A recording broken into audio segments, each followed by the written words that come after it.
This little boy loves athletics. Shown here on the slopes at North Star, he doesn't look particularly outstanding.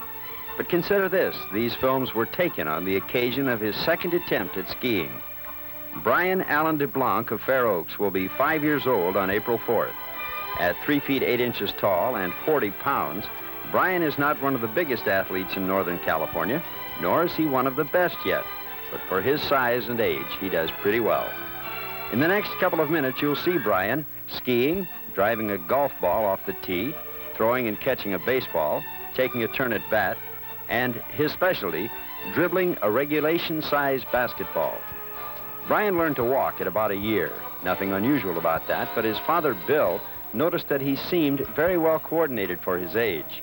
Bill encouraged him, worked with him, and now at not yet 5, Bryan does very well at whatever he tries. Bryan is ambidextrous. He does things pretty well with both hands. He swings a golf club and bats right-handed, throws left-handed. He is, for the most part, a southpaw. Bryan is a preschooler now. He'll start kindergarten this fall.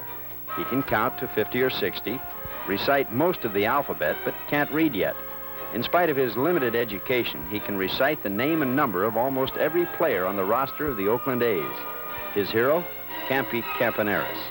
He's not into football yet. His hands are too small to throw a decent spiral. Although he's left-handed, Bryan had to learn to dribble a basketball with his right hand. Last fall, while playing with a group of older boys, Bryan's left arm was broken. That, a dozen black eyes, split lips, head cuts, and countless bruises later, he still loves athletics. This love is nurtured by his father.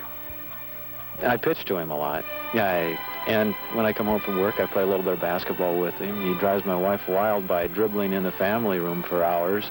And he's just, when the other kids are out playing, he likes to go out and play ball with them. And most of the kids in the neighborhood are 4 or 5 years older than he is. So he tries to keep up. Is this a case of fatherly pride plus, you think? Yes. I was a frustrated baseball player. And I'll be very happy if he makes it in some sport. But if he doesn't, at least I've exposed him to a lot of different things. All of you who have 5-year-olds, sit tight. I don't mean to imply that Bryan is any kind of a superboy, but where he really excels is in desire. He wants to be an athlete. Kent Pierce, KCRA News, on the go, Sacramento. Is that right? You want to be an athlete?